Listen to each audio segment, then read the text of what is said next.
오늘의 출발점은 일부러 불편합니다. 보안 사고가 터지면 보통은 빨리 업데이트하라고 말하지만 여기서 멈춰야 할 것은 보안 패치가 아니라 검증 안 된 새 설치입니다. 최신이라는 단어가 항상 안전을 뜻하지는 않습니다. 여기서 선을 정확히 그어야 합니다.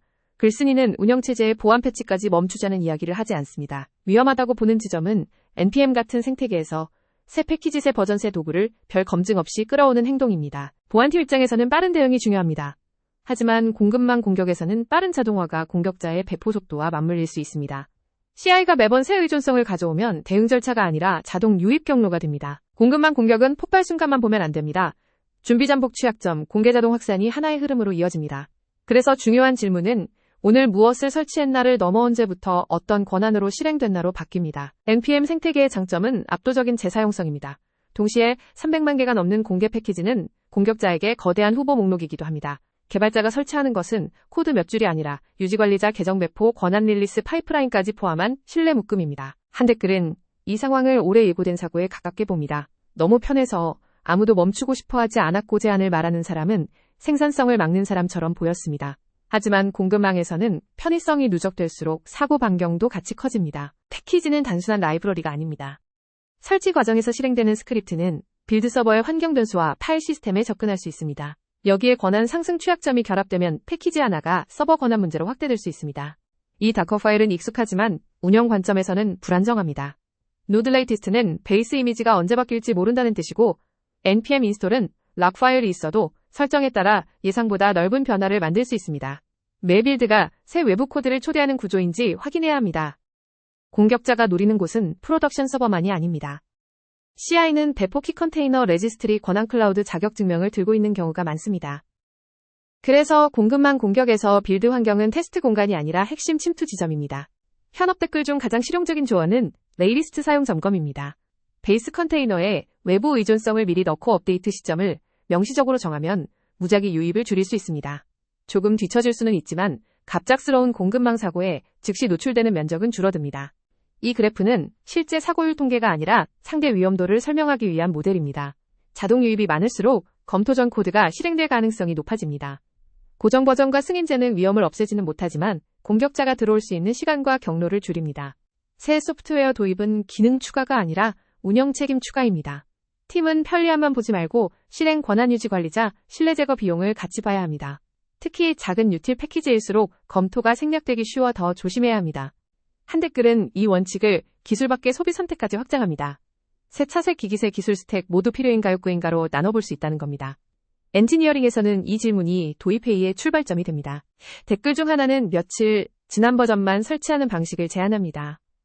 최신 버전의 첫 사용자가 되지 말고 보안 스캐너와 초기 사용자들이 지나간 뒤에 받자는 전략입니다. 완벽한 방어는 아니지만 자동 감염 확률을 낮추는 운영 장치가 됩니다. 이 제안은 일주일간 아무것도 설치하지 말자보다 실무에 더 가깝습니다. 정책으로 만들 수 있고 CI에 넣을 수 있고 예외 승인도 설계할 수 있기 때문입니다. 중요한 건 감정적인 동결이 아니라 반복 가능한 통제입니다. npm에는 패키지 버전의 공개 시간을 조회할 수 있는 메타데이터가 있습니다.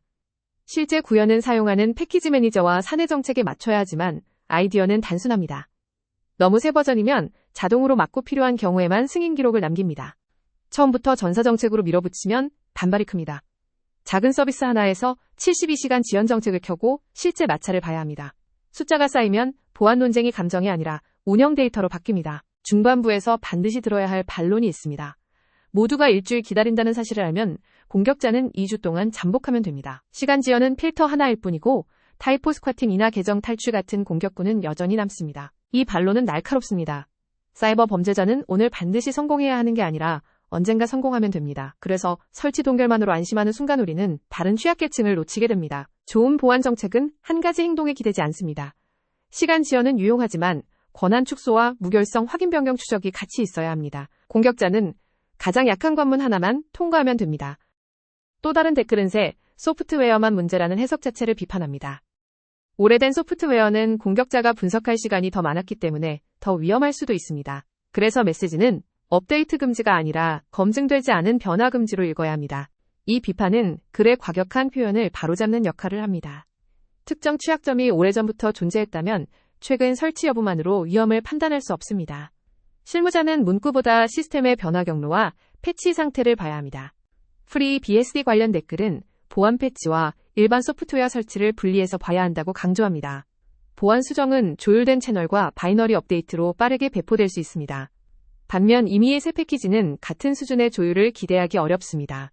이 댓글은 생태계별 신뢰 모델이 다르다는 점을 보여줍니다.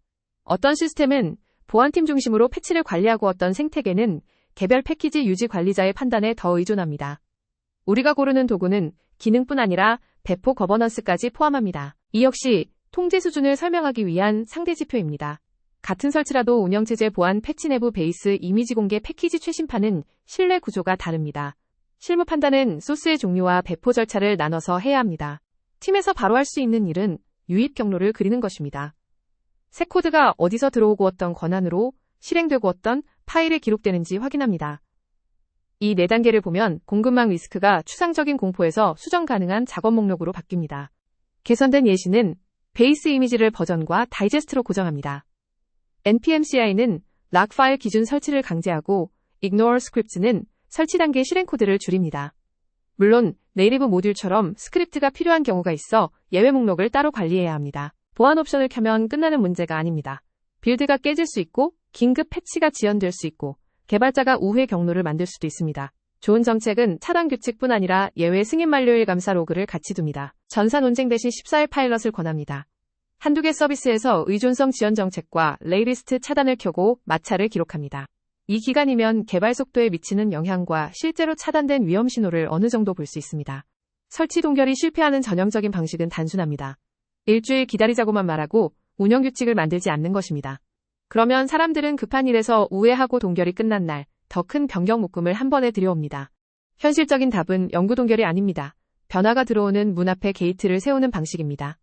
새 소프트웨어를 금지하기보다 어떤 조건에서 통과시키고 어떤 경우에 보류할지 정해야 합니다. 모든 패키지를 같은 강도로 심사하면 팀이 버티기 어렵습니다. CI 배포 도구처럼 토큰과 릴리스 권한을 다루는 소프트웨어는 높은 점수를 줘야 합니다. 반대로 로컬 개발편의 도구는 별도 샌드박스에서 낮은 절차로 관리할 수 있습니다. 이제 추상론을 내려놓고 파일을 봐야 합니다. Docker 파일, CI 설정, log 파일, secrets 4곳만 봐도 대부분의 공급망 유입 경로가 드러납니다. 오늘 할 일은 전체 보안 혁신이 아니라 위험한 자동 유입 경로를 찾는 것입니다. 레포에서 먼저 돌려볼 명령은 단순 검색입니다. latest, npm install, curl pipe CI 같은 문자열은 그 자체로 취약점은 아니지만 검토 후보입니다. 특히 CI 폴더와 더커 파일에서 발견되면 우선순위를 높여야 합니다. 실무에서 예외는 반드시 생깁니다. 문제는 예외가 생긴다는 사실이 아니라 예외가 구두로만 처리되는 것입니다. 승인자 사유 만료일을 남기면 나중에 사고가 나도 원인 추적과 개선이 가능합니다. 기술 리더가 봐야 할 것은 단일 정답이 아닙니다. 결제 시스템과 사내 실험 도구가 같은 정책을 가질 필요는 없습니다. 속도와 안전의 거래 조건을 서비스 등급별로 나누는 것이 더 현실적인 접근입니다. 좋은 대응은 일회성 멈춤이 아니라 루프입니다. 위험 알림이 오면 제한하고 근거를 모으고 조건이 맞으면 다시 열어야 합니다. 그리고 매번 같은 혼란이 반복되지 않도록 정책을 조금씩 남깁니다. 정책이 작동하는지 보려면 예외율을 봐야 합니다. 의존성 변경의 10% 이하만 예외라면 팀이 대체로 받아들일 수 있는 수준일 가능성이 있습니다. 반대로 절반이 예외라면 규칙이 너무 거칠거나 개발 흐름을 제대로 반영하지 못한 겁니다. 오늘 결론은 새 소프트웨어를 영원히 설치하지 말자가 아닙니다. 설치라는 행위를 배포 권한 신뢰의 문제로 다시 보자는 것입니다. 다음 액션은 명확합니다. 레포에서 레이티스트를 찾고 CI 권한을 줄이고 예외가 기록되는 변경 게이트를 만드세요.